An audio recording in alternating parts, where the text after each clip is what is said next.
Good. So I think you have pretty much a good idea of what I'm trying to do with this project. I'm going to use the interview mainly for short clips, so we don't have to keep a flow. We can say this is off record and it will be off record. We can divert, we can take a break. Don't need to keep a flow of the interview like usually. Okay. And so I'm going to read to you statements that I heard from other spiritual teachers and invite you to respond as it resonates for you or not. You can also say, and I got responses like, this has, for example, one of the statements is something about the perfection of the world. So most rabbis that I interviewed said quite the opposite. The world is in need of perfecting. Yeah, the world is broken. That's why Jews are here, to make it perfect. Right. They didn't say that, but... That's true, though. Yeah. So a negative response and responses like, I see it exactly the opposite way, it also works well for me. So feel free to respond. Anything goes. As it goes.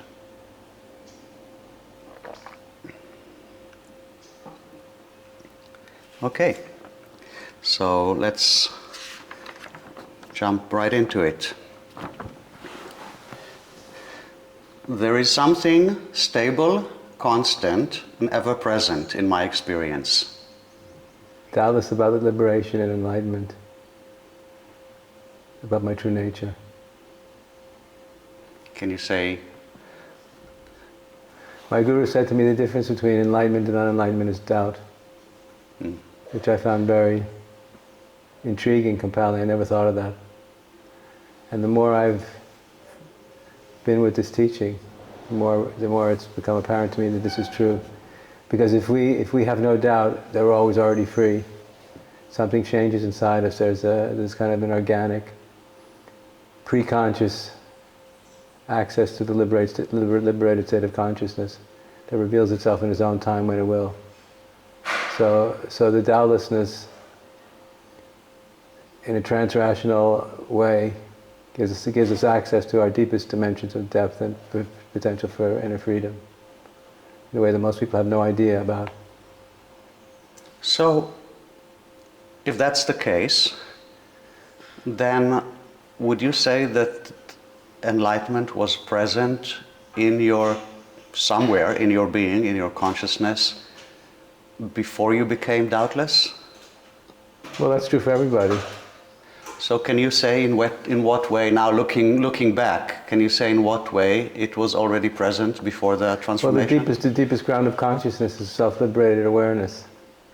Okay. It's always already the foundational ground of being in the experience of everybody. Just most people don't notice it because their attention's not on the ground of their own being and not on the nature of their own experience of consciousness, but on the objects that arise in consciousness, which are thoughts, feelings, memories, desires, opinions, worldviews, stories.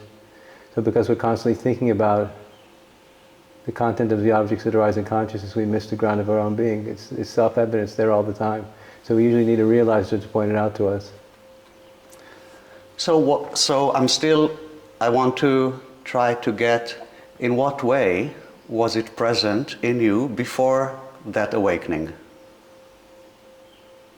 Would you say that it was part of your experience before that, but you weren't aware of it? Or? Yes. It's part of everybody's experience, but nobody's aware of it. So for the sake of people who are not yet aware of it, can you speak about how it is present before one becomes aware of it consciously? It feels like something to exist, doesn't it? Yes. It feels like something, a mysterious something is the presence of consciousness. Consciousness makes all things possible. So when we focus on the experience of the nature of our own consciousness in every moment, we're paying attention to a non-entity, an indescribable mystery that has no beginning and no end. It's birthless and deathless and eternal, unborn and uncreated, like the Buddha said. So when you begin to focus on the nature of your own consciousness, inevitably you find yourself focusing on that which is infinite. And focusing on that which is infinite leads us to our own awakening, to enlightened awareness. That's the nature of enlightened awareness. Right. And so in the being, consciousness, awareness, experience of the unenlightened person,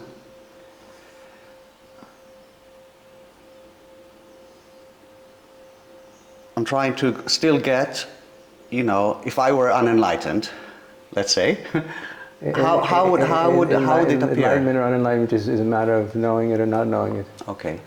It's always present. Yes. If consciousness is the eternal ground of being, it doesn't come and it doesn't go. It's always present. It's the foundation of everything that exists and everything that does not exist. Eternal and ever present. So the difference between enlightenment and unenlightenment in that context is simply the knowledge that it is so. Nothing more than that. And the acceptance of it, when we accept it unconditionally, radically, absolutely, completely, we let go of the duality. When duality is let go of, it affects our conscious experience in mysterious and magnificent ways that are extraordinary and miraculous. Right. Yeah. And right now, can you speak about how it is present in your consciousness? Does it have any form, content, color, temperature? It's the infinite context of all my experience and all your experience. It's not an object that can be seen as being separate from me. Does it have any qualities? No.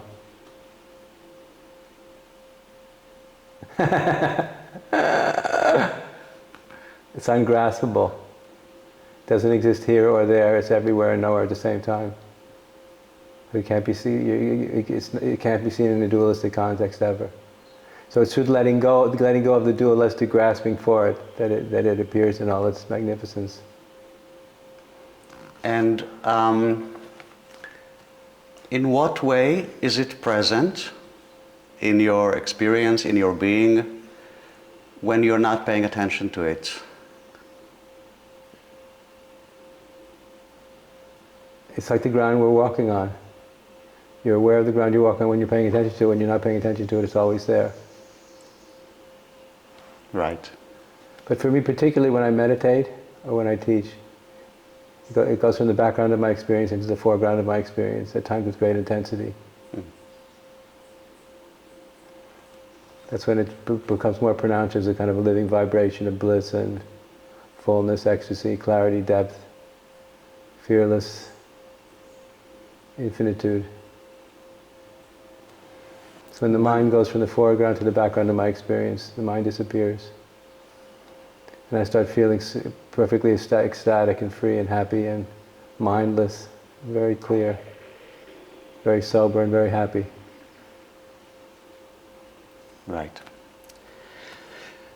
That which is constant and ever-present is dynamic, creative, full of life and energy.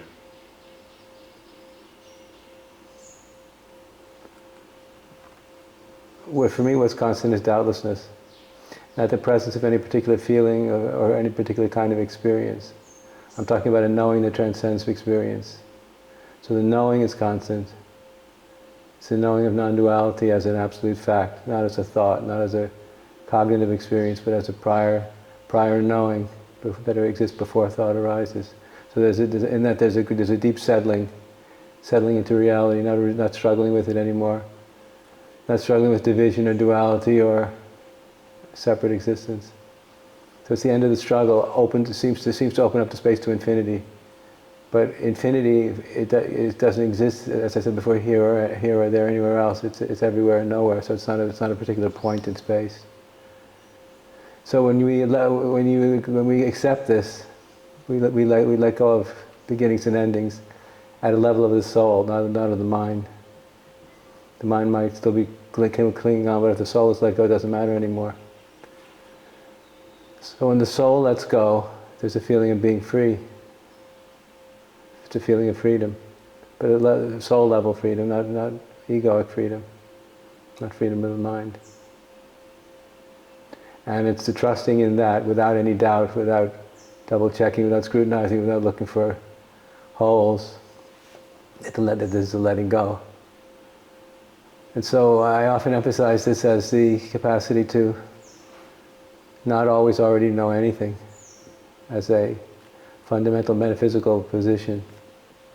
If we can live our life always coming from not always already knowing, we're coming into every situation, every moment with a vast openness and innocence. It changes us and frees us from the ego and the mind. So, the position of not already knowing is kind of opening the door to that which is prior to knowing anything. It keeps the house clean. Keeps the house clean, keeps out all the garbage. Okay, right. It's a source of purity of motivation, purity of self-nature. Purity means then we don't have an agenda, a personal agenda. Free from having a personal agenda in relationship to all mind moments, all relationships, all possibilities. It's being vastly open without an agenda. It means I know I don't know, but I want to know. That's the meta position of inner freedom that I propose. It keeps our house clean. I don't always already know, but I want to know. The wanting to know is the awakened innocence and curiosity about the nature of existence. The wanting to exist, the wanting to be here in the world, in the body, in the mind. So I don't know, but I want to know. And if I want to know, it means I'm not always so sure of myself, which keeps me free, uncorrupted, knowingly or unknowingly.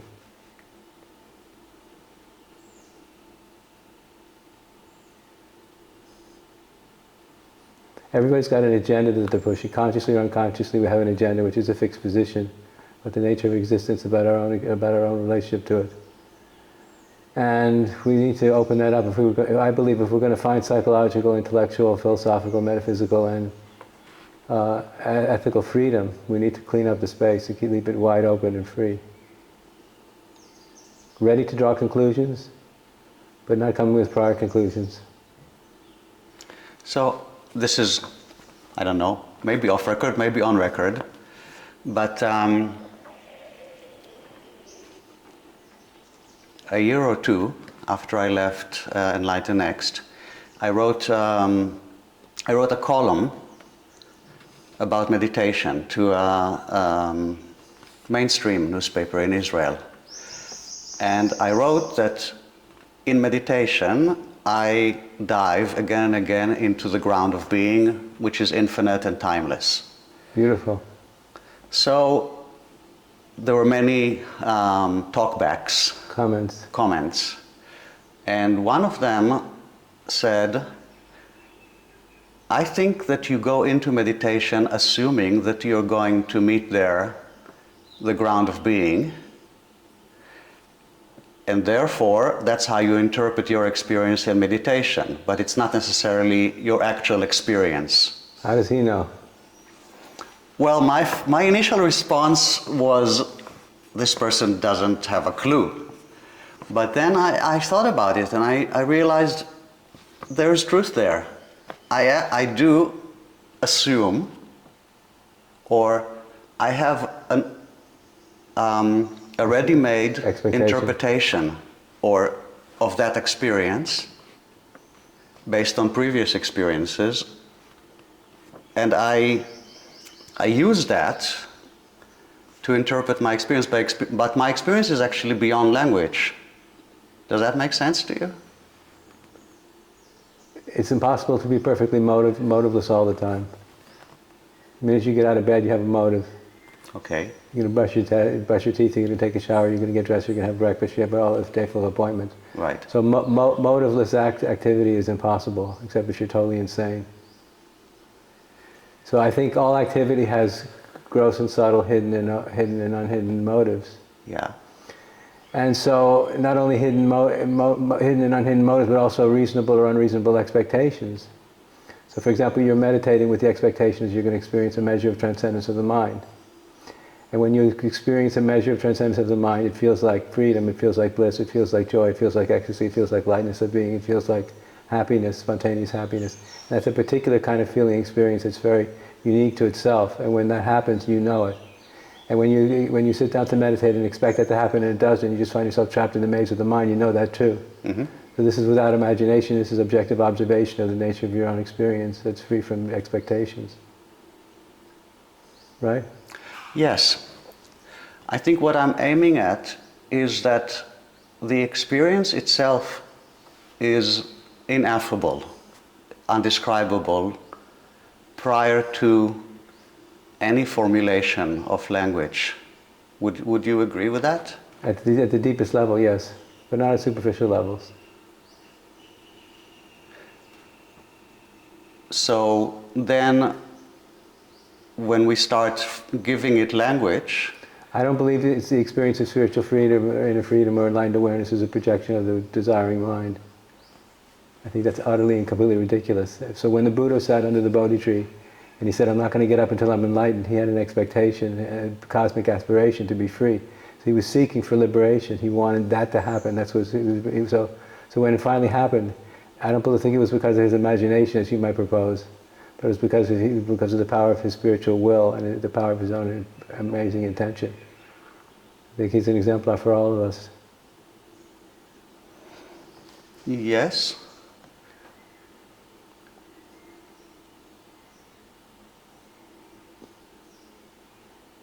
Nonetheless,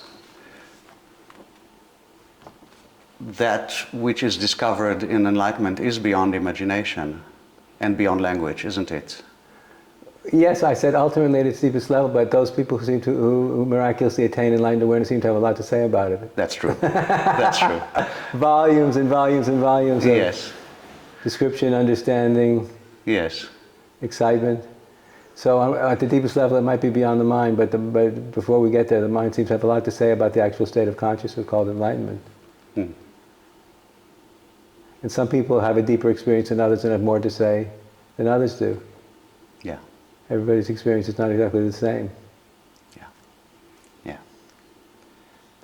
But I think it is, what we're talking about can be discussed in a way that's tangible and concrete and relatively accurate, without obscuring the ultimate mystery that's beyond the mind and beyond description also. Mm-hmm. Need to be able to do both. Right. Right. We'll never be able to explain that the ultimate mystery that lies beyond life and death, but we can get closer and closer and closer and closer and closer and closer and closer and closer to being able to do it better and better and better, but never quite hitting the mark because of what it is. Yes, I mean, this is me, but I have a question whether formulating a conceptual framework and language obscures or supports that kind of realization. It depends who the person is. For some people, our conceptual ideas about that which is beyond conception becomes a trap, a mind trap that people never get out of, and they're stuck in their minds. They're rigid. They meditate for all their whole life, and they never attain liberation. They're still reading books and trying to figure it all out, and they never get anywhere. Right. Where someone who's more innocent and has more of a pure motive and more courageous will find the wherewithal to let go of the mind and to concentrate on the 0 point. And to the degree that they are able to be successful, they will actually have the direct experience of that state themselves, and usually have a lot to say about it.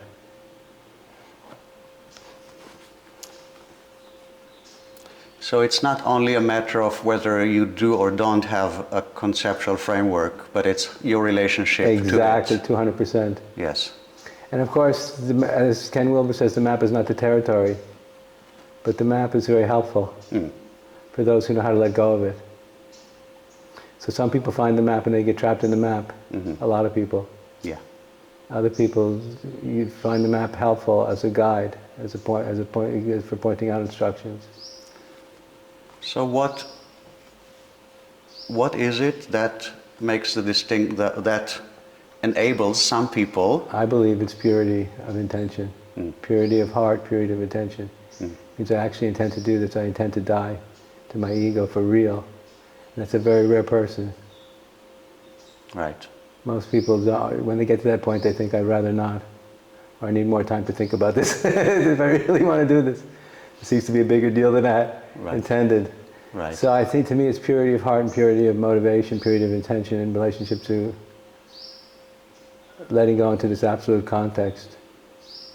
And I think the reason for that is, and this is just speculative thinking, based on many years of experience, that it has to do with karma. But it has to do with how pure is our motivation to let go of everything. But most people aren't there yet. A lot of people have to suffer quite a bit before they get to that point. Mm-hmm. It seems. Yeah. Okay. I'll read a few statements that relate to aspects of experience that may or may not be your constant companions. Peace. Should I respond to them? Yeah, so respond to tell me for each of them if it is or isn't. Constant companion is a pretty high bar. I know. So let's see. I won't be able to say anything. Okay, well then we skip it. Okay. Okay. Peace or stillness are my constant companions. Should I say what? Well, would you say that? No, definitely not. No. They're my good friends. We meet for coffee regularly, have great conversations and hugs and kisses. They're not constantly my companions. But we have a close relationship. Yes.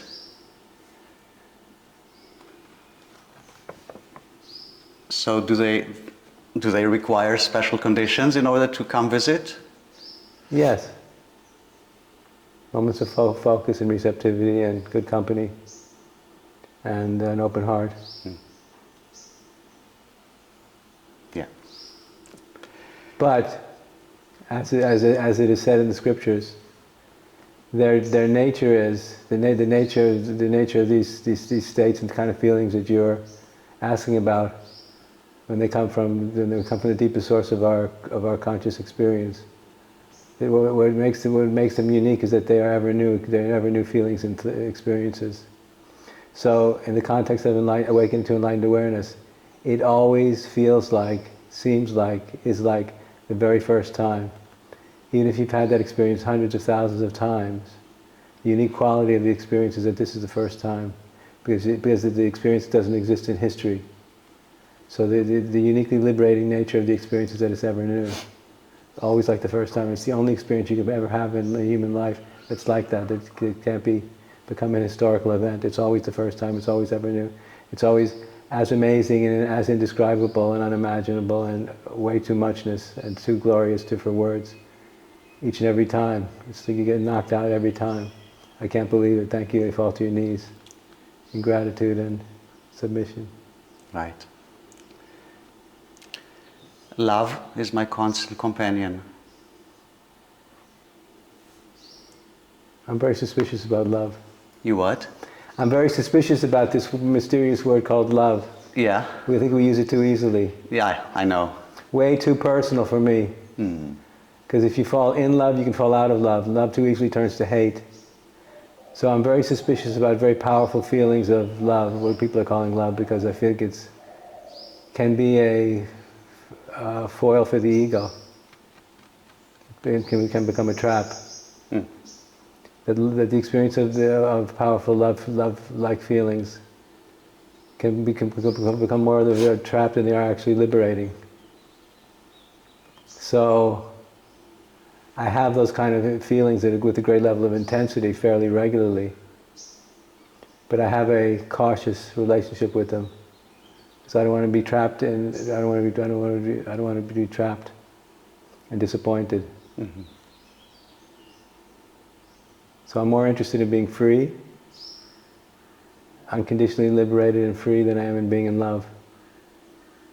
Having the experience of being in love, talking about spiritual love, not romantic love. Yeah. Having the feeling of being in love is intoxicating, is overwhelming, and profound and uplifting. But as I said, I think it's a dangerous state of consciousness because it can become the ego can make a big thing out of it and we can lose our way.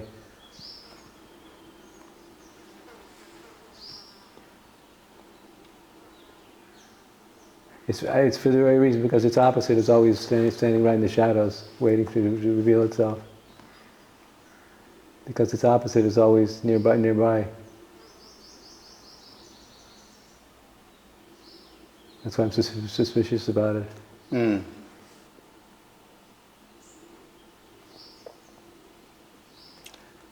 And the last one, a sense of wonder is my constant companion. That's the sense of wonder is more constant than any of the others. Yes. Yes. Can you describe it? Well, that's the title of the book I wrote, 25, 30 years ago. It was Freedom Has No History. So I'm constantly amazed by the infinite potential inherent in the present moment and in the future. I feel in a constant state of revelation about how miraculous life is, especially in its deeper dimensions of conscious awareness and what's actually possible here. So I find myself constantly knocked over in a beautiful way by the infinite nature of it, the infinite potential that exists for all of us in the present and in the future. It's immeasurable. It's so vast. It's so unlimited. And the longer that I live, I find myself, the more I let go of the mind's conditioned ways of seeing and understanding, I find myself more and more amazed at the incomprehensible layers of complexity that come together to make up the appearance of the manifest reality, manifest world. And as I begin to become more consciously aware of the infinite levels of this complexity, I just find myself kind of in a state of awe at the structure of reality, which I can barely see the contours of. But I know it's there, but I realize I can barely see the contours of it. And I want to be able to see more, I want to be able to know more, I want to be able to understand more. But I know that what I'm trying to understand is ultimately ungraspable and inherently infinite. But it's possible for anybody to find out a lot more about that which is infinite. Mm. So that's what I'm endlessly curious about, endlessly in a state of wonder about the structure of reality. Very, very in a state of wonder about that all the time. Mostly all the time, not all the time, but a lot of the time. When I feel good. Mm. Would you say, Andrew, that some of that sense of wonder you had also as a seeker? Yes, yes. It's a long time ago, I can't hardly remember. But I think so. Well, I'm asking for the sake of people who are seekers, so that they can connect to that which leads in the same direction. Well, the problem with being a seeker is that if you're a true seeker, you're hung up on enlightenment, you want to have it. You want to get it, you want to understand it, you want to experience it, so you're a little bit one-pointed and hung up on this one issue, which tends to make a wider area of curiosity less possible because you're one-pointed about, I want to be free, I want to have the experience, I want to be liberated. Mm-hmm. That's how I was like a dog with a bone, which is good, it served me well. Right. But it narrows one's attention, understandably, naturally. Mm-hmm. But I think the curiosity was there because I didn't get stuck for too long in any kind of obstacles. I didn't get trapped in any obstacles for too long. Mm-hmm. I always found my way out so I could keep going. Mm-hmm. Yeah. So a couple of statements about your perception of the world. My sense is that everything around me is alive. Yeah, that makes sense to me. It seems that way. How so? Because manifest reality, the infinite nature of the creative process is constantly in flux and in motion.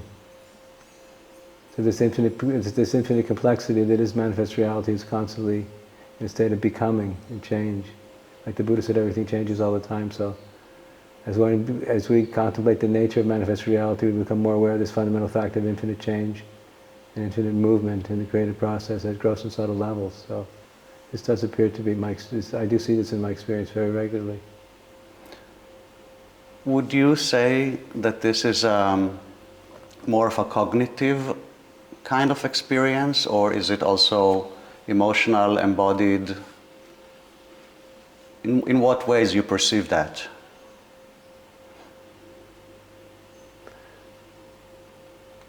Well, like Adida referred to the brightness. Reality has a brightness. The spiritual radiance of the absolute principle, the God principle, is a brightness. Yeah. So I'd say it would be the awareness of this brightness in the context of a cognitive recognition of what it is that's so bright. What I'm fond of telling people these days is that the universe wants to exist. If it didn't want to exist, it wouldn't exist. So the universe wants to exist. Life wants to exist. Mm-hmm. The becoming of the universe is a big part of who and what the God principle is. So the desire to exist, which is an absolute cosmic truth, cosmic reality, when you awaken to it, when you recognize it, is so deeply moving, deeply liberating. So the desire to exist is the nature of what moves reality at the deepest level. It's the God principle that's moving everything. So when you become aware of the movement, you become aware of that. So it's exhilarating. Can we talk for a moment about the radiance of how, sure. Because it's not a radiance that you perceive with your eyes, like light. At times we can. Yeah? I've noticed it for myself and with other people. If one's in a particularly profound state of awakened awareness, you can see that there's a halo around people, mm-hmm. even around some objects, of bright yellow light. Mm-hmm. It seems to exist. It seems to be like a metaphysical, an expression of a metaphysical principle. It's not always, I can't see it all the time, but when I'm in a deeper states of concentration and transcendence, I do see it. So, some teachers speak about a hum, some speak about energetic vibration in their body. Do you have any other sensory kind of... Energetic vibration, absolutely. Yeah? Powerfully. Can you say a bit more? It's a vibration. It's a vibration that feels like this, the luminosity of the God principle. When it reveals itself, when we're in higher states, it feels like a cosmic vibration of the vibration of God, of the God principle that we feel in our body, mind, and personality, everywhere. It seems to exist in eternity and reveals itself in this limited world of time and space, in this miraculous way that is always ecstatic, always overwhelmingly joyful, and it always is it feels, when you're having that kind of experience, it feels like an invitation to accept nirvana. That's the fundamental truth about existence, if you have the spiritual courage to do it. Mm. Most people don't, it's too big a step. But it's like God saying, accept me unconditionally right now, and that's what that vibration awakens in us, that kind of delight. Right. Well, do you feel that vibration? You said it's everywhere, but do you feel it more in your body than everywhere? In that state, the body doesn't have any particular beginning or ending. The body exists in this infinite space, but it's not. But not limited to it. Mm-hmm. So it feels like more everywhere than in the body. Okay. But everywhere includes the body. Yeah. But not limited to it. Okay. I experience existence as fundamentally or inherently good or positive. Absolutely, every single day. I feel very strongly about that. The urge to, as I just mentioned, the urge to exist, the cosmic aspiration to exist, is the fundamental yes of reality. And when you begin to focus on the nature of God's desire, God's apparent desire to exist in time and space and in form, through us, as us, it always feels like only one thing, which is inconceivable, absolute pure positivity and a big screaming yes. No ifs, ands, buts, or maybes. No matter what the ego thinks, it's blown up to pieces. It's a more primordial truth. than anything relative could ever be. And the ego lives in a relative world with relative beliefs and relative conclusions. But the absolute yes about the nature of existence is non-relative and absolute truth. So I try to get people to kind of awaken to this truth and realize it as this fundamental existential ground of their own being. Which means no matter what's happening, which means ultimately that no matter what appears to be happening in the relative world, no matter what appears to be happening in the relative world, and no matter how our ego may be feeling about whatever it thinks about anything, this truth of the inherently ungraspable nature of overwhelming positivity, about the nature of manifest existence, is a deeper and more all-pervading truth and reality than any lesser experience could ever be. And if that's true, it becomes the foundation of liberation.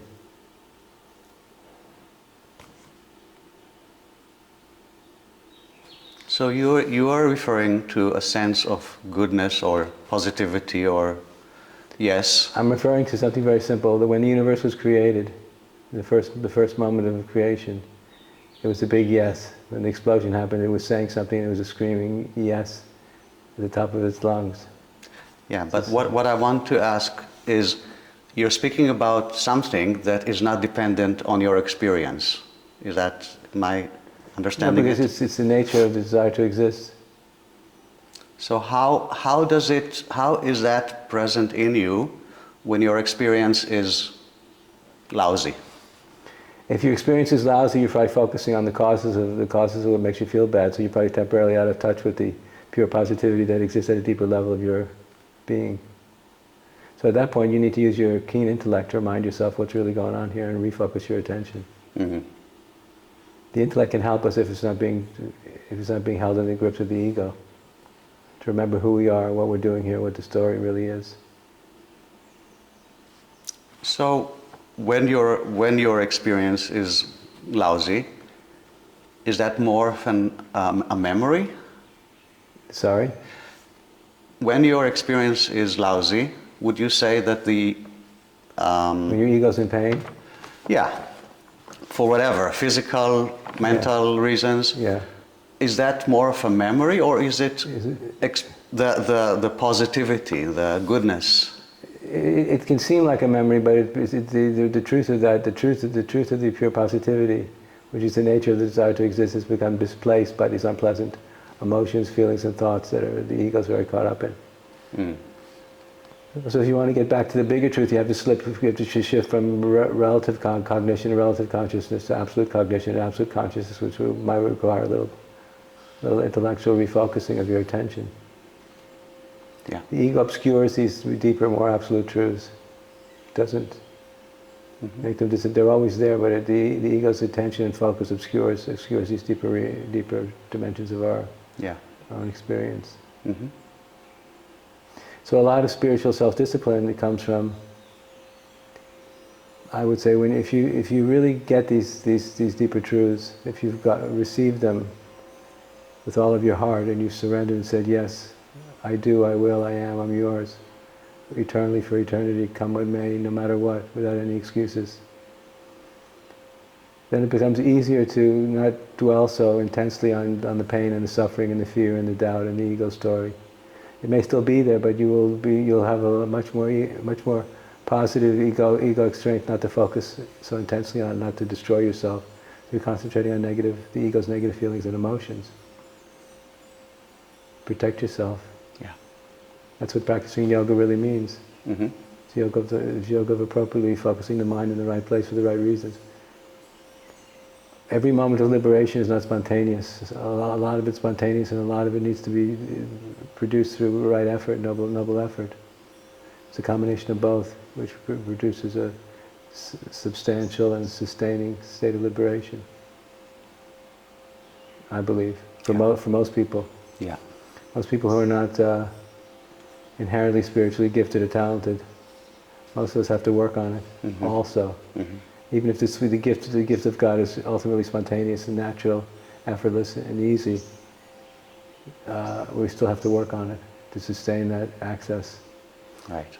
And that requires a commitment, not to be crazy, stupid, foolish, neurotic, psychotic, narcissistic, selfish, small-minded, and a fundamentally unpleasant person. So it requires a lot of spiritual self-discipline to control one's darker motives and keep one's head above water. So I believe that samsara and nirvana is ultimately a choice.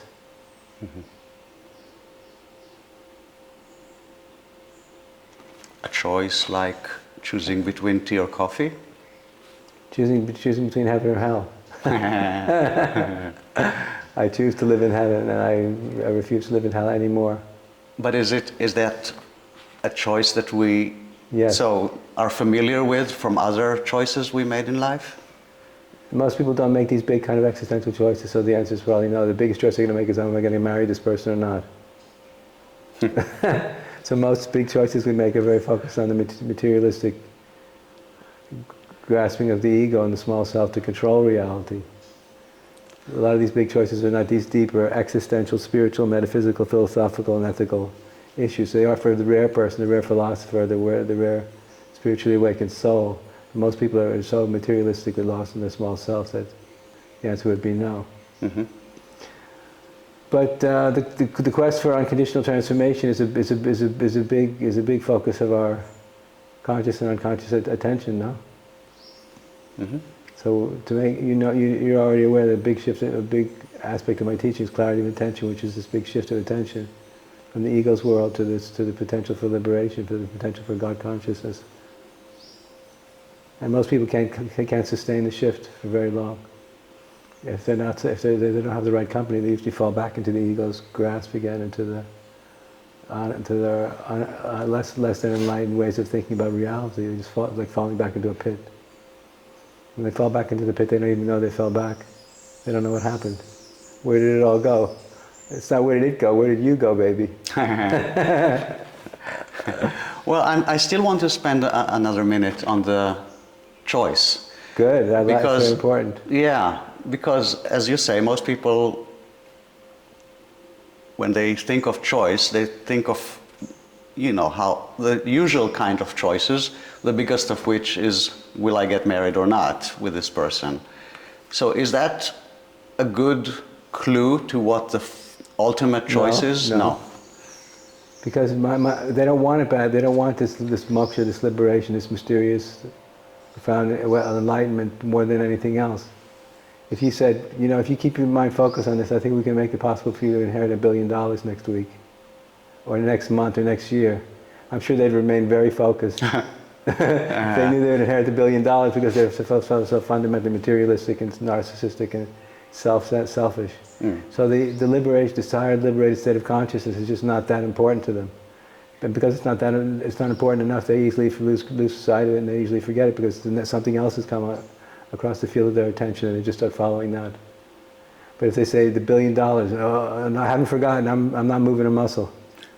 So I think it's painful, but it's true that for most people who don't have the spiritual maturity, they're not old souls yet, so they don't take it as seriously as it needs to be. As Ramana said, and others have said, if you want liberation, you have to want liberation like a drowning man wants air. Mm-hmm. And that's a very rare person. Mm-hmm. So a lot of people get inspired by the philosophical and metaphysical principles of enlightenment. And if they're intellectually smart, they kind of get excited about it for a period of time, but they usually get distracted by other things. Life is just busy, Mm. They get busy with their life and they lose touch with it. It's a rare person that stays on point and doesn't let go no matter what. Right. It's that simple. It's not very esoteric. Uh-huh. It's a matter of the heart. Right. Right.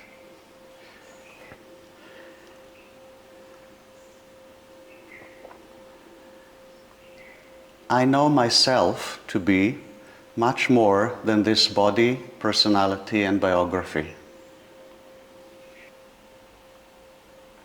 I'm not sure I totally understand the question, but my sense of Andrew Cohen is very ambiguous, because the gift that my guru has given me access to knowledge and to levels of being that infinitely dwarf Andrew Cohen's personality and his small little world of thinking and feeling and references. Yeah. So I'm vaguely aware that Andrew Cohen exists on this very big ship.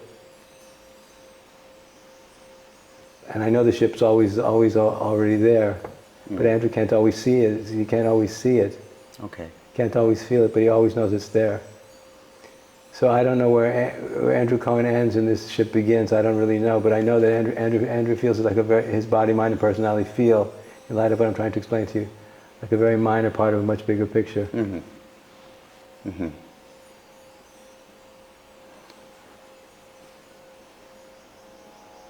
This gets proved to me again and again. Right. So my deepest ongoing experience is that Andrew is a minor player in the unfolding of whoever I am existence. I'm sincerely mean it. So this relates to another statement. I perceive my individual existence as absolutely insignificant and absolutely significant. Neither of those ring a bell for me. Sorry? Neither of those ring a bell for me. Because I don't feel my personal existence is absolutely insignificant. I think it's potentially very significant. Because of my personal existence and your personal existence, the energy and intelligence that created the universe can burst forth through this body, minds, and personalities and change the world for the better. Mm. So that's potential significance. It's not God-given significance. Significance has to be demonstrated, improved, and actualized through my noble effort and spiritually inspired will. Right. So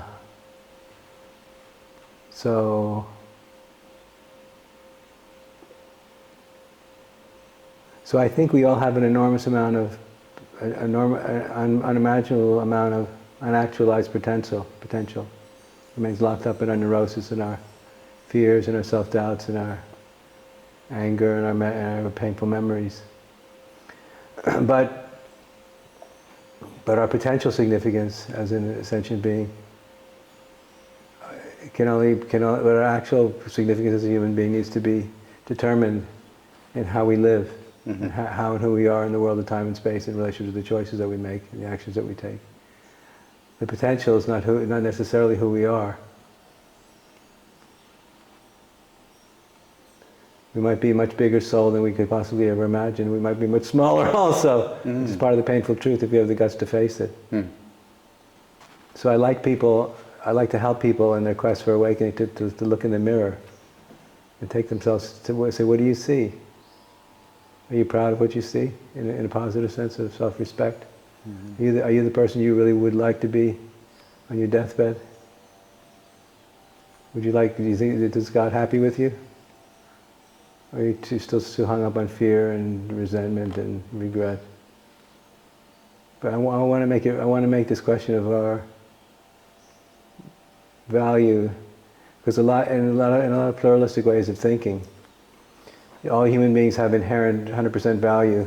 Mm-hmm. And I always say, yeah, but some people are just unpleasant, selfish, mean-spirited, small-minded, nasty, ungenerous, unkind. So they have the potential to be Buddhas, bodhisattvas and angels and gods.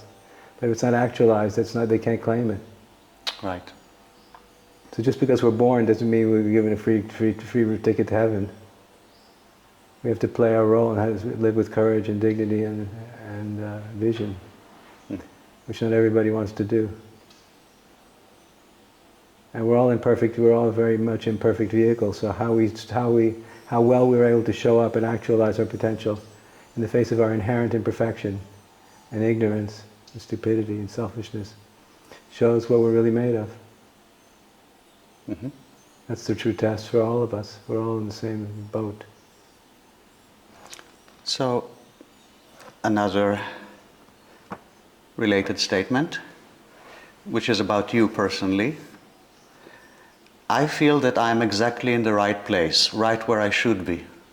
That's my experience every day. Especially since moving to Tiru and building this beautiful ashram. I've had these strange feelings of the inherent perfection of the place I've ended up in, the place I've chosen to be, the people I'm with. It's not always as I would like it to be. I would like things to be different in certain ways, better in certain ways, according to my mind's desires and my ego's aspirations. But there's a profound recognition I have of the inherent perfection of where I am, as I am, in ways that I haven't experienced quite before in my life, and it might have to do with the fact I'm getting older. I don't actually know. Well, does it reflect also on how you see your biography? I hope so. No, I'm asking, is that, so would you say that looking back, you would say it has been perfect in that sense? No. No. No, because there was too many, I made some mistakes, and for various reasons there was too much chaos at times that I could have handled differently.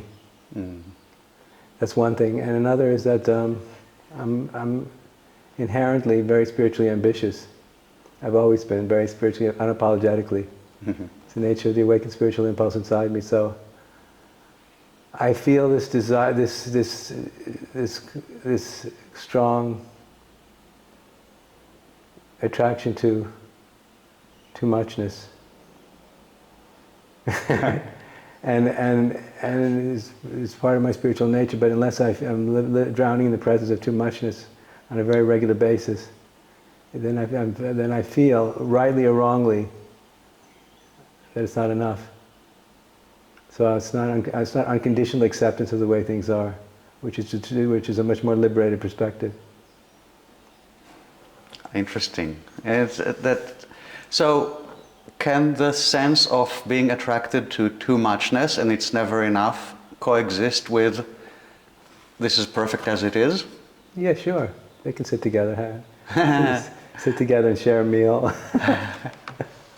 How so? It feels like a little tension. Because the state will shift to this is from the cognitive recognition, the emotional recognition, the spiritual recognition. This is the presence of perfection is overwhelming to a point of ecstatic release,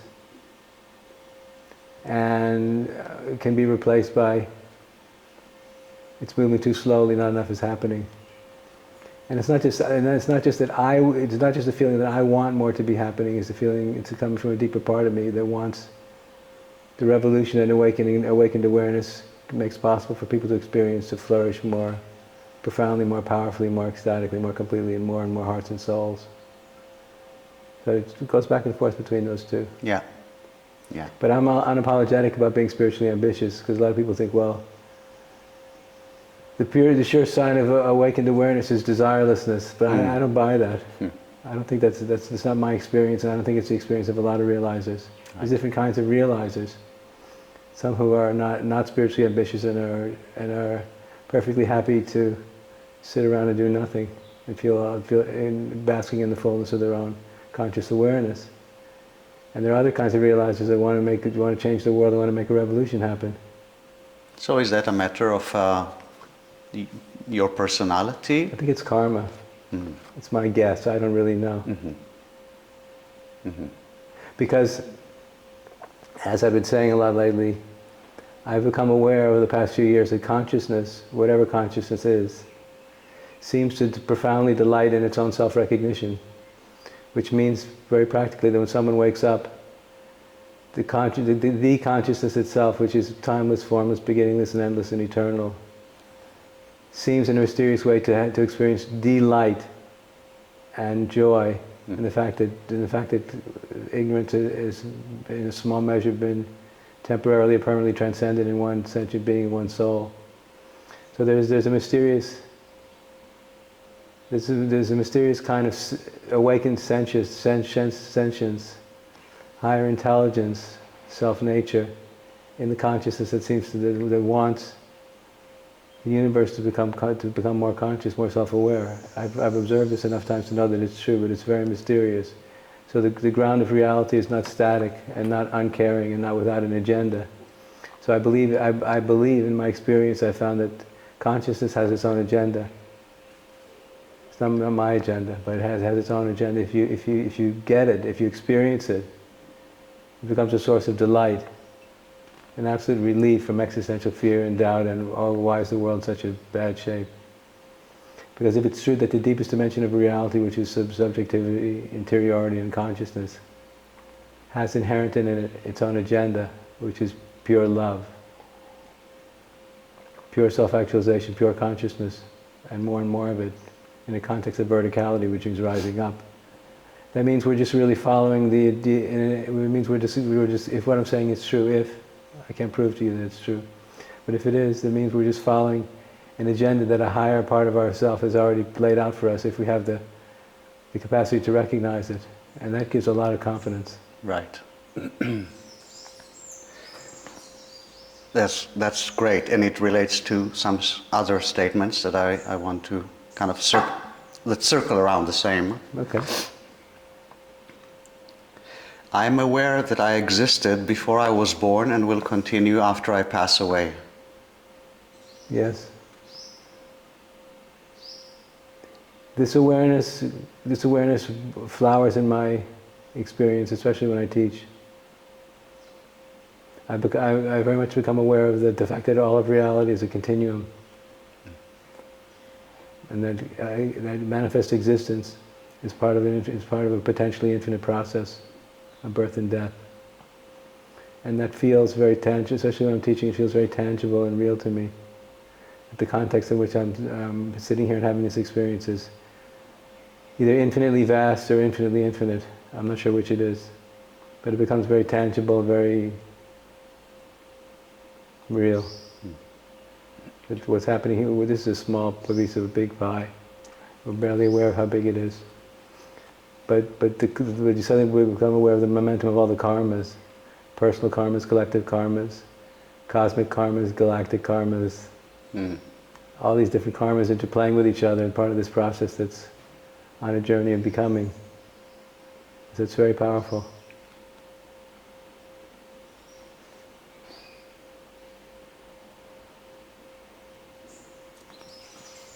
Do you sense that this awareness affects how you relate to your life?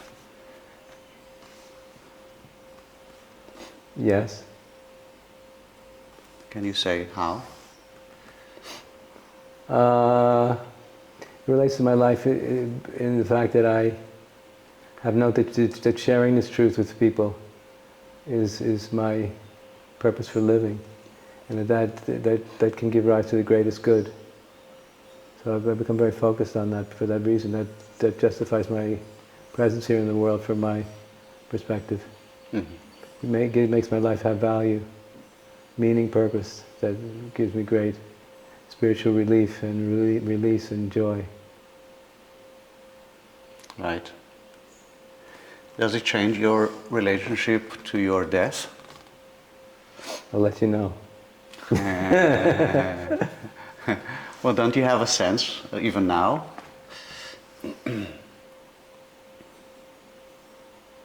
No, I'm not clear about it. Mm-hmm. I'm honestly not clear about it. I very much want to be here and do what I'm doing. So I want to be here and do what I'm doing more than I want to let go of this body right now. Okay.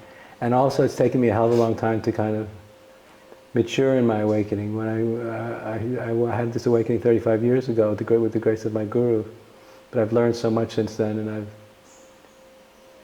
become much more sophisticated, and my understanding is so much deeper, and my personality is so much more integrated. So it's taken me a long time to get to this point, and I feel that what I have to give now has the greatest value it's ever had. So I'm definitely not ready to kick the bucket. Right. That would be a shame. Right. So you could say that I'm very much attached and invested in being alive right now for what I feel is all the right reasons. Mm-hmm. And I really care very much about that.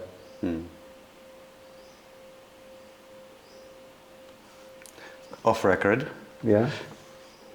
Oh, actually, I wrote about it in the introduction to my book, Spiritual Transmission. So you know the story. But There was an exchange you had with some Bhutanese monk in Bodh Gaya. You remember that story? Yeah, and I think it was in oh, go ahead. So he asked you, do you know what happens what will happen when you die? And you said, I have no idea. I will send you a postcard when I get there. And I was sitting there, and I thought, well, do I know anything about what will happen when I die? And my initial response was, of course not, how could I? And then I thought, well, maybe I do know, I'm just assuming that I don't know. And so that kind of put me in a deep state of meditation, of trying to get as close as possible to the moment of death, when the body drops off. And the question was, will any of what I am, I believe yes, continue after that happens? I'm very sure it will, but I can't tell you what it will be. Right. There's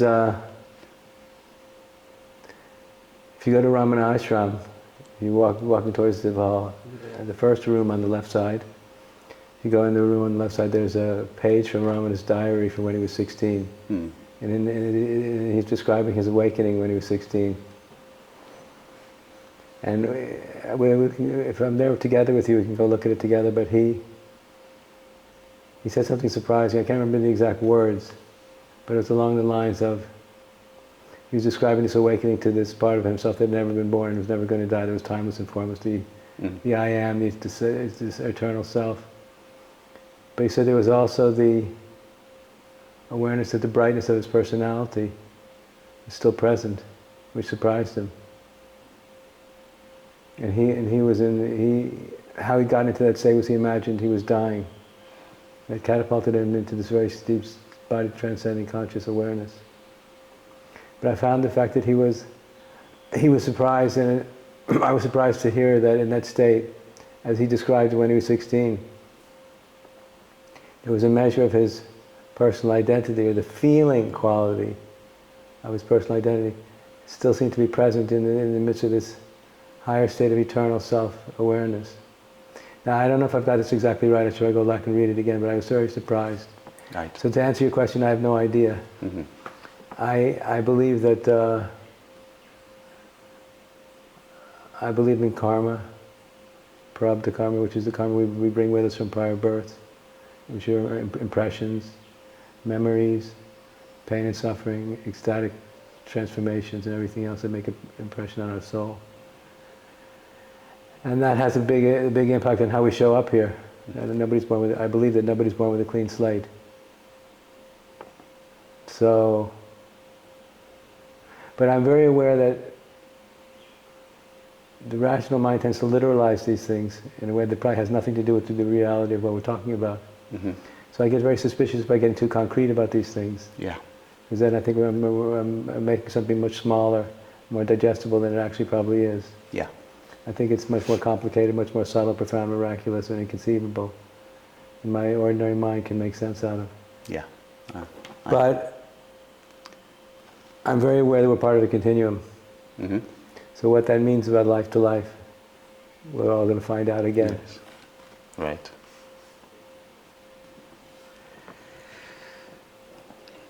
I feel guided in my life.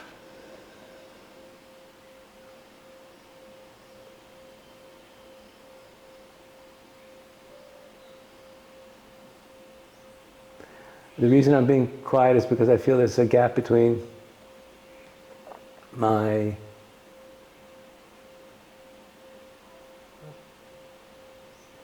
ever-present awareness of the friend I can't see, and this fact of being guided. And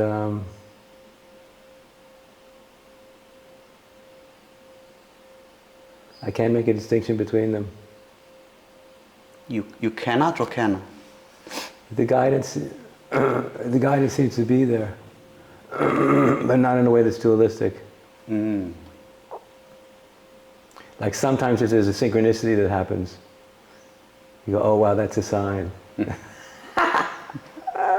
But just as often as synchronicities happen that appear to be a sign, shit goes wrong in the worst possible ways. It makes you wonder, am I not reading the tea leaves correctly here? Right. So I think I have enough evidence to prove that I am, and enough evidence to prove that I'm not, to leave me in a state of skeptical vulnerability about it. We would all like to believe in our kind of more mythic ideas and notions that I am being divinely guided by this higher principle, and every step of the way there's the light's being shown before each and every step. I don't think that's true. Well, I tell you the way I see it. Sure. I learned that I am being guided mainly by the times that I got off the path. Sure, that makes sense. And got kicked back into place. That's good. So the fact that that somehow I have a sense when I'm off the right track kind of confirms to me that there must be a right track then. Sure. So that's how I learned about that. Sure, but what I'm saying is I'm not clear if my karma and my destiny has to do with the fact that I'm being guided by an unconscious conscious principle, or whether I'm following my dharma to the best, and perfectly to the best of my ability that's yielding this exact same outcome. Right. I'm not clear what the answer is. Okay, right. I feel called or asked for something by God or my true self.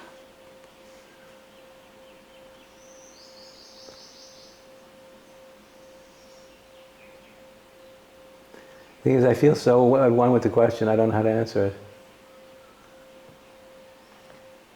Say more. Because I'm living my calling. So I don't feel like any gap between the calling and the life I'm living. Yeah. That's why I don't know how to answer it. Yeah. I feel I'm doing it to the best of my ability. Mm-hmm.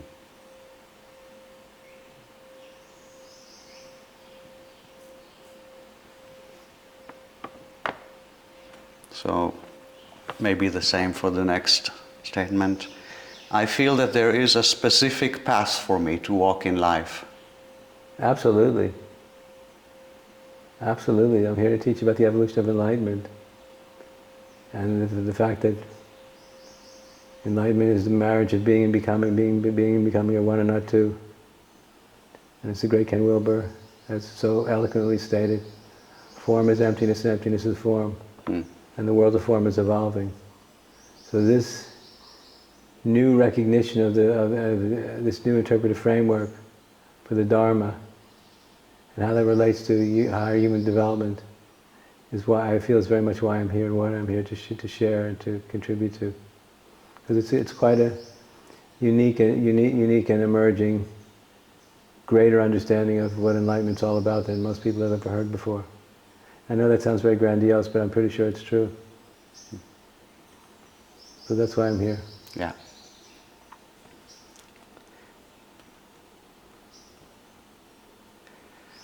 The meaning of my life is related to my effect on others.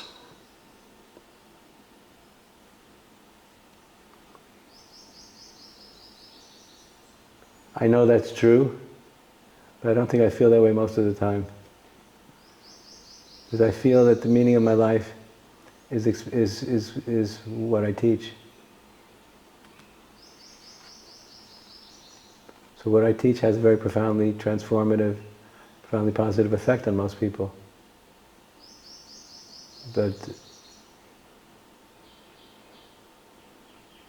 I feel more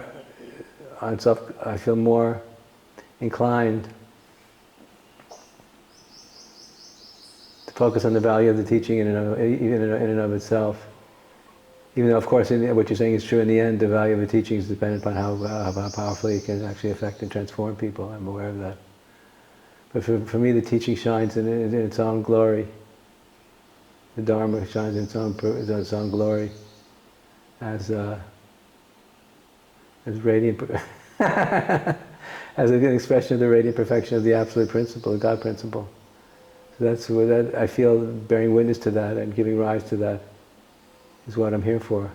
Right. And of course it's going to help people change their lives and open up a completely different pathway for us to exist in.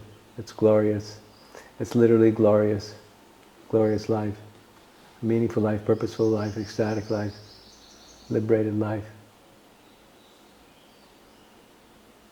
So can we change? I'll try to change the statement and see if that makes more sense.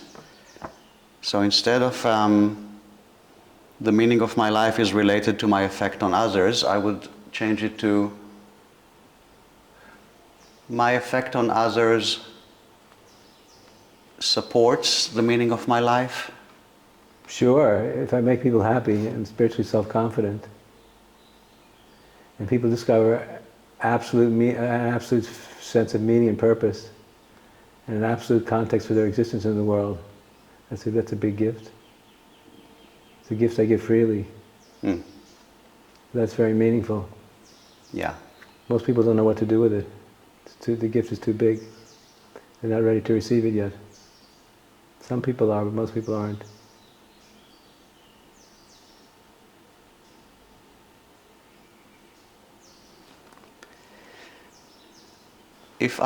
And in terms of the question you asked me about the effect on other people,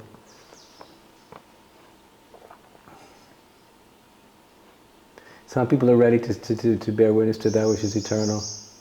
Some people are not. Mm. The people who are ready to receive that gift will be eternally grateful for receiving the gifts of eternity. Those who aren't ready will be ever resentful and unhappy about suddenly seeing something they weren't prepared to be responsible for yet. They'll hold it against me. Mm. So, it's complicated.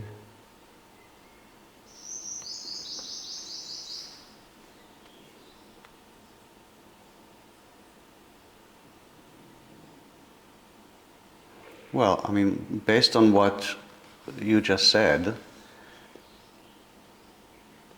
I could conclude, tell me if I'm right, that the meaning of your life is actually quite independent of the effect on others, because the effect on others depends very much on them. Well, I have to say that, to my surprise, as you asked me the question a minute ago, that what you just said was exactly my feeling, but I found it very surprising. I was surprised by my own reaction to it. That's why I was sitting here pausing for a few seconds. Mm. Yeah. Because that's what you just said about the independence from the effect. That's what I was feeling very strongly, that the Dharma stands on its own feet. Mm-hmm. So I was feeling that very strongly, but I was hesitant to say that, to admit it transparently, and then I realized it was true, so I said it. But I was surprised by it myself. Right. Right. If I come to the end of a day with a sense of deep satisfaction, it's because ... Oh, me. Oh, that I was living and transmitting the Dharma at the highest level. Absolutely. Mm.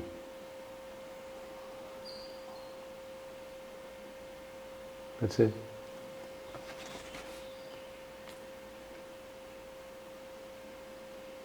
And is that an internal experience or a relational experience?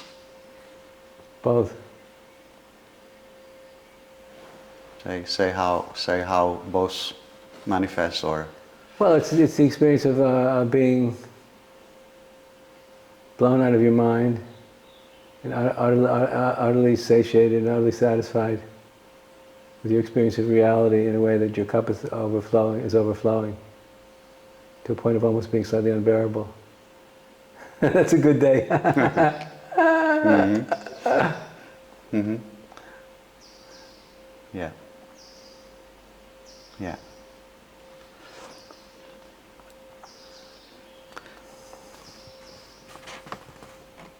I have one or two statements to do with relation. We're coming to the end. Are you okay? And I'm fine, energetically, I'm yeah. I'm good.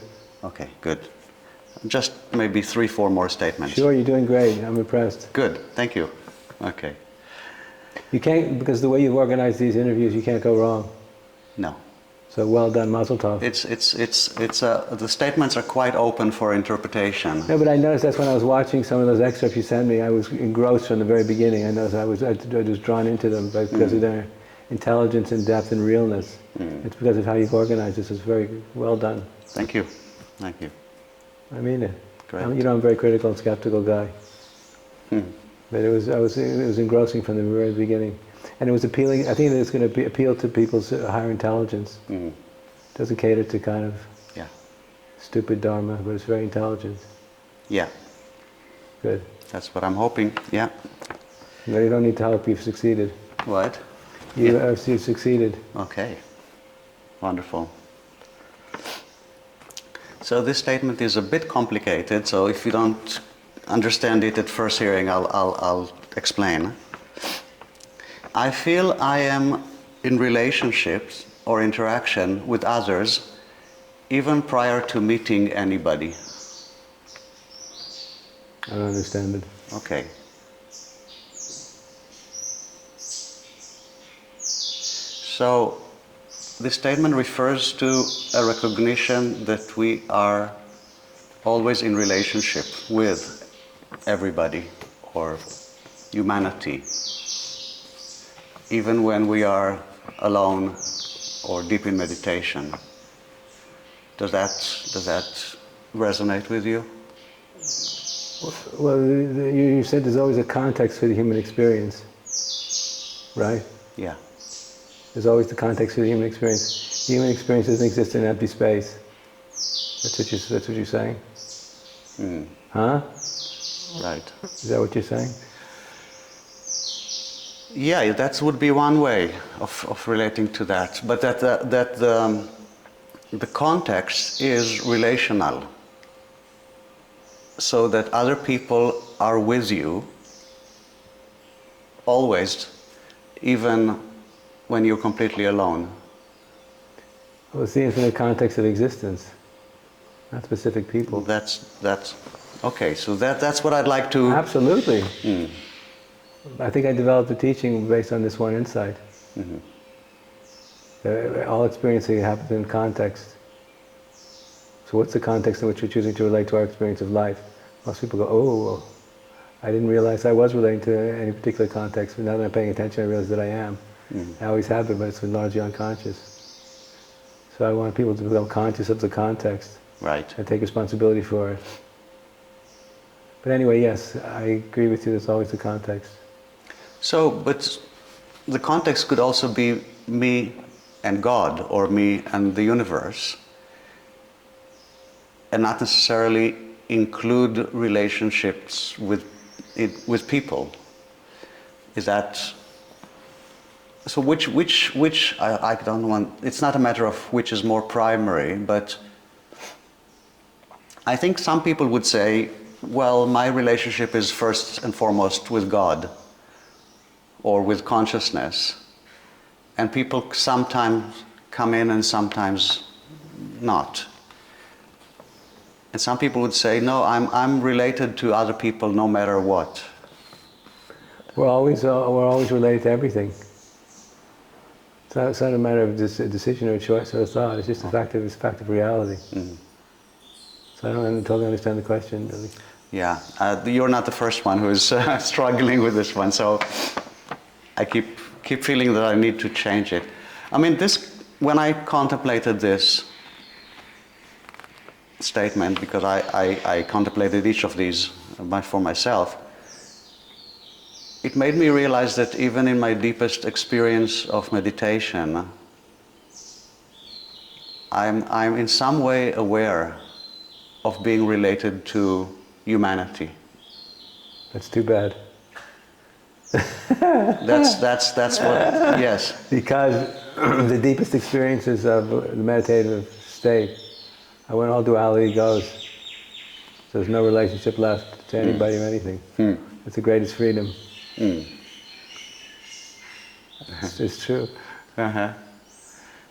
Can you say more? Because no relationship.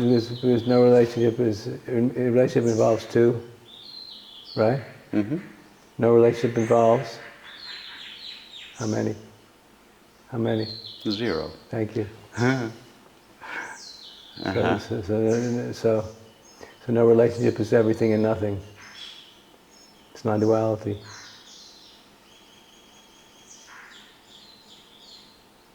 So the experience of 0 is the experience of liberation, unconditional, absolute, unqualifiable, total. mind-destroying liberation. No self, no other, which includes the totality of reality as one knowing, in which there's no individuals left. That's the highest happiness, in my understanding. Right. Relationship is burdensome, tedious, demanding, unforgiving, relentless, challenging. In comparison. In comparison. So would you say, yeah, I guess you would say that even a sense of your humanity disappears?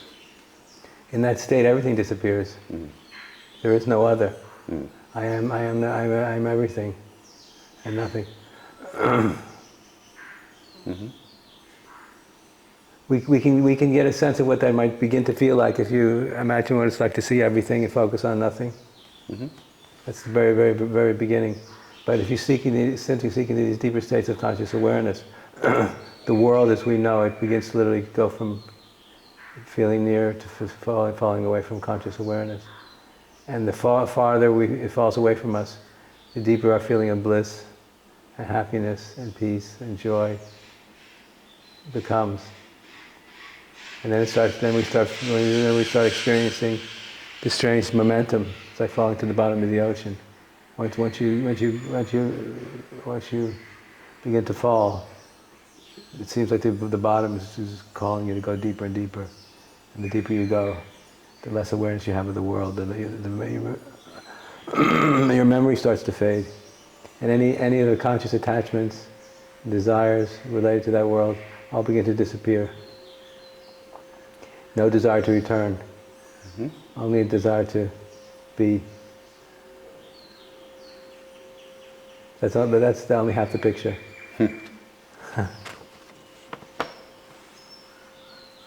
Right.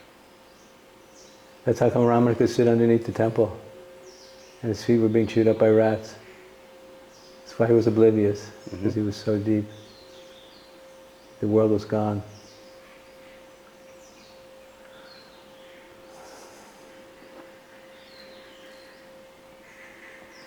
So the challenge of the evolutionary impulse, we go in the completely opposite direction. The challenge is to be inspired, to be spiritually inspired and motivated, to want to try to actualize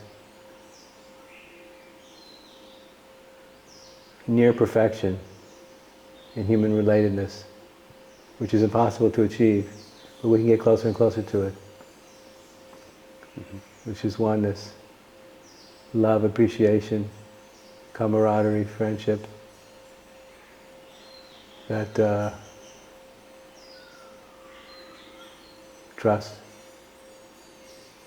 which makes manifest existence in the reality of being a mirror Andrew so potentially meaningful and so deeply satisfying on a human level. It's the nature and depth of our capacity to have meaningful relationships, which bestows greater and greater value to our apparently separate existence. So that's the totally opposite direction.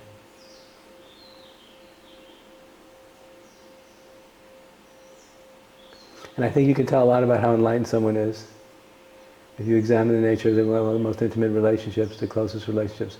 See how are they doing? How much transparency, authenticity, and trust is there? Or how much is there not? So I've had this experience of getting to know people that I thought were very enlightened or very evolved. Then you spend a little bit of time with them and their spouse or their family, or husband, wife, children, or friends. And you see there's so much conflict, so much resentment, so much negativity. People just tolerate it. Oh my God, what is this? So conquering duality in the context of relatedness, I think, is an infinitely greater challenge than letting go of the world of appearances. So destroying the duality of human relatedness is the ultimate spiritual challenge in evolutionary enlightenment. It's because it's a space between us. It needs to be cultivated. And I don't just mean I don't mean just the open space between us, but the nature of how much we trust each other, how much we can expose ourselves to each other, how authentic can we be with each other, without pretense, without fear, without doubt. How exposed are we willing to be? How much do we love each other? How much are we willing to depend on each other? It's the opposite direction. I mean, really depend on each other. Mm-hmm. To a point when the appearance of duality is almost gone, but it's never going to be completely gone. It's a different direction. But I think this direction of the non-duality of relatedness is where we all need to head this time in history. The time of the yogi meditating in the cave for his or her own perfect liberation, outside of the context of an evolving world that desperately needs their light, is just totally outdated and potentially meaningless right now. Can we say, it's kind of paradoxical, but can we say that non-duality itself is richer and has different qualities when it's in relationship? Definitely. It's not richer, it's just different. It's about relatedness versus oneness. Relatedness as oneness, I guess you'd say it. Mm-hmm. So what is added, if that, to non-duality when it's in relationship that is missing, or the evolving universe? Okay. Because the being enlightenment denies that the universe even exists. What universe? Nothing ever happened. Because they're abiding in a state of consciousness where the ground of being is primordially being realized. And in that state of consciousness, nothing ever happened yet. The universe has yet to be a thought in the mind of God, so because nothing ever happened, there's perfect freedom, perfect happiness, perfect contentment. All the problems started when the universe came into being. That's when all of our problems started. Mm-hmm. So the great Sri Aurobindo, who is India's greatest evolutionary realizer, after Swami Vivekananda, as far as I understand, he called what we're talking about the refusal of the ascetic to embrace the world, the refusal of the ascetic to embrace the world, the refusal of the ascetic, pushing the world away. Mm-hmm. So I believe in what I teach that we need both what I call the traditional enlightenment, which is based upon transcending the world unconditionally, radically, and absolutely as a foundational position in relation to life. Number one, and number two, to learn how to embrace the world unconditionally, radically, and absolutely from the perspective of evolutionary becoming. We put them together, we have a whole piece. Right. One supports the other. But it's paradox. It's an ultimate paradox. Yeah.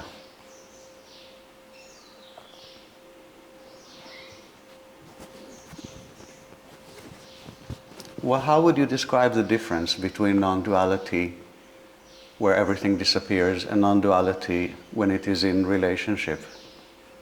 One is free from conflict, and the other is pregnant with all kinds of difficulties and challenges that are endless.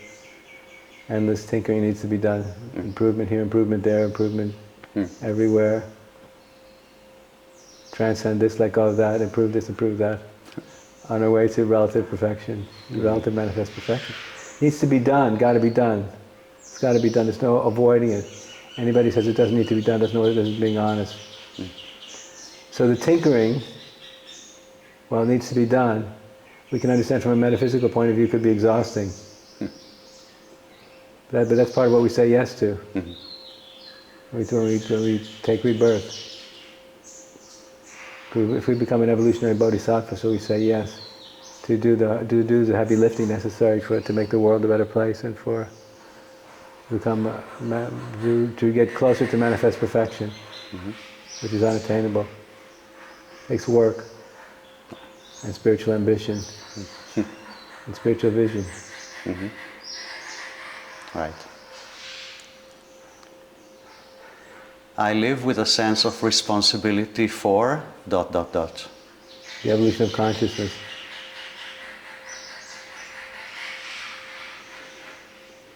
The evolution of the interior of the cosmos, which is consciousness. Do you feel that this responsibility is completely spontaneous? Yes. Doesn't involve choice? No, I think at deeper levels of the awakening process, one begins to reveal itself as a higher calling. At the beginning, a lot of people are in this for themselves. First tenet, I want to be free for my own sake. But if people make progress in their own awakening and do begin to develop, at a certain point they realize, oh, this was never about me in the first place. This is about the whole universe. And that feeling, this is about the whole universe, deepens and becomes more mature.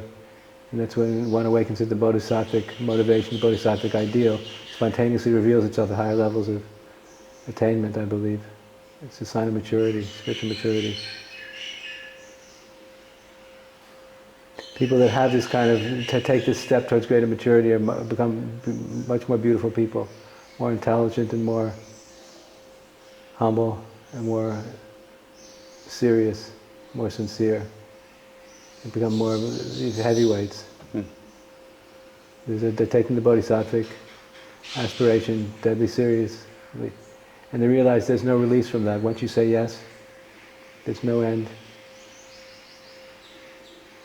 So it's a pretty heavy load that one is submitting oneself to. But it will be a choiceless submission at that point. I believe that's where we're all headed in terms of our spiritual development, spiritual maturity. That's where we're all headed to that point. And I think all of our spiritually enlightened creative capacities will be much more obvious at that point than any time before that.